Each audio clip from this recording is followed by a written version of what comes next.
What if one single day lasted longer than any day in human history?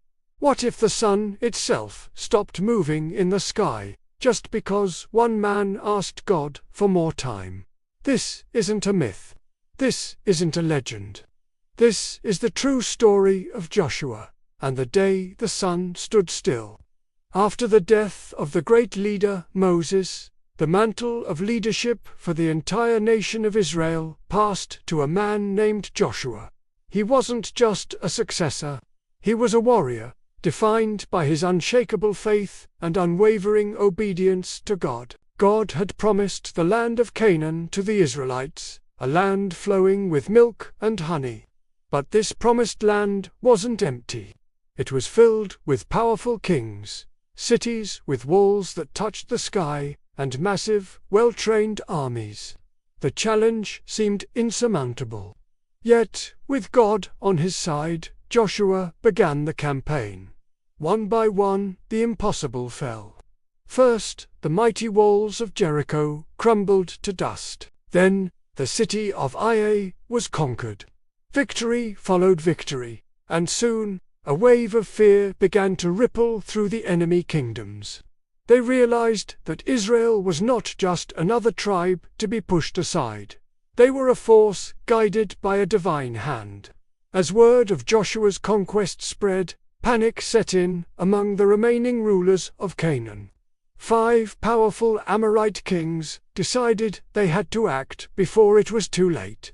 The king of Jerusalem, the king of Hebron, the king of Jarmuth, the king of Lachish, and the king of Eglan, these 5 rulers, each a powerhouse in his own right, came together. They forged a deadly alliance with a single, brutal goal: to completely destroy the nation of Israel before it could grow any stronger and claim the rest of the land. But instead of launching a direct assault on Joshua and his seasoned army, they chose a different target first. They decided to make an example of a city called Gibeah. The people of Gibeon had recently made a peace treaty with Israel, seeing the power that was with them. This act of alliance was seen as a betrayal by the 5 kings. So, they surrounded Gibeon with their combined armies, preparing to wipe it from the face of the earth. Under attack and terrified, the people of Gibeon sent a desperate, urgent message to Joshua. It was a simple, yet profound plea: do not abandon us. Come up to us quickly and save us. Joshua received the message. He knew his people were weary from previous battles. He knew the journey was long. But he did not hesitate. He was a man of his word, and he was a man of God. Joshua immediately gathered his entire army, all his best fighting men, and began an incredible journey. He marched his forces all night long, a grueling trek from their camp at Gilgal, all the way to Gibeon. They were tired. They were exhausted from the relentless pace. But they were absolutely determined. As the first light of dawn approached, God spoke directly to Joshua, giving him a promise that would fuel his courage. Do not be afraid of them, God said. I have given them into your hands. Not one of them will be able to stand against you. With this divine assurance, at sunrise, Joshua and his army launched a surprise attack on the 5 allied kings. The battle that erupted was vicious. The sound of clashing swords and shields echoed through the valley. Arrows filled the skies like a deadly storm. The sheer shock and ferocity of Israel's attack caught the Amorite armies completely off guard. Confusion turned to panic, and the once mighty alliance began to crumble.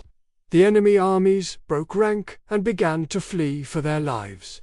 But as they ran, desperately trying to escape up the mountain pass toward Beth-horon, something impossible, something supernatural, happened.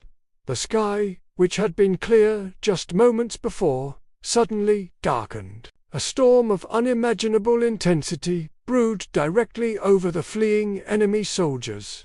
Then, massive hailstones, like giant rocks of ice, began to fall from the heavens. But this was no ordinary hailstorm. It was precise. It was targeted. The hailstones fell directly on the fleeing enemy armies, but not a single one touched the soldiers of Israel. The Bible tells us that on that day, more enemy soldiers died from the hailstones sent by God than from the swords of the Israelites. God Himself was fighting the battle, turning the very elements of nature into weapons. But even with this divine intervention, a problem remained. The day was ending.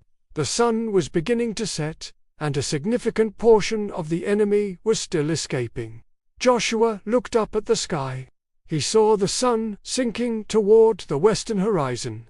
Night was rapidly approaching. He knew that if darkness fell, the remaining enemy forces would scatter, regroup, and live to fight another day. The victory would be incomplete.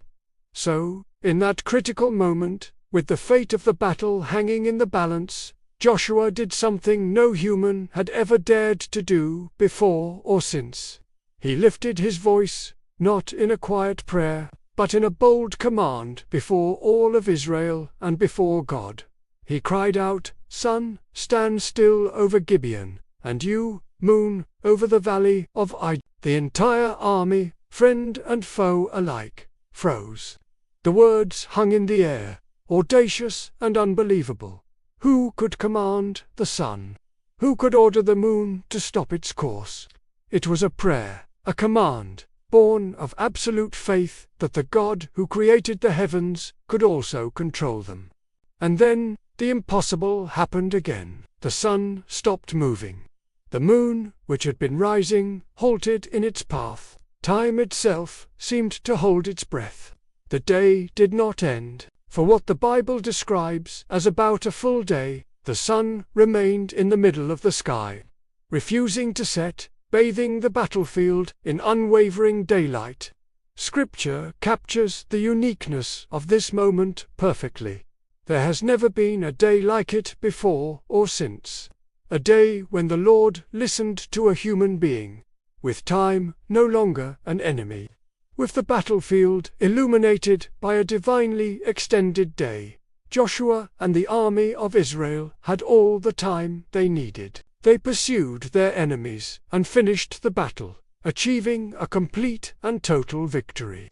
With the extended daylight, the rout of the enemy was absolute. The 5 enemy kings, who had fled and hidden in a cave, were found and captured. Their armies were utterly destroyed. Israel stood victorious on the field of battle, their enemies vanquished. But this wasn't a victory won by military strategy or strength of arms alone. It was a victory won because one man's faith was so bold that it commanded the heavens, and God honored that faith. It was a testament that when God is on your side, the very laws of nature can be suspended to fulfill His purpose. The story of Joshua and the sun standing still is more than just an ancient war story. It carries a powerful message for every single one of us today. Joshua didn't stop the sun because he himself was powerful. He stopped the sun because he trusted a powerful God. He faced a battle where he was running out of time, running out of daylight, but he turned to the one who is not limited by time. So, when you face your own battles, when your strength runs out, when your time seems to be running out, when your situation feels completely impossible, remember this story. The same God who stopped the sun for Joshua is still the God of the impossible. He is still able to move heaven and earth for you today. If God is for you, then truly, nothing is impossible. Thank you for watching. If this story inspired you, please like this video and subscribe to our channel for more incredible stories of faith. May you always remember the power that is available to you when you put your trust in Him.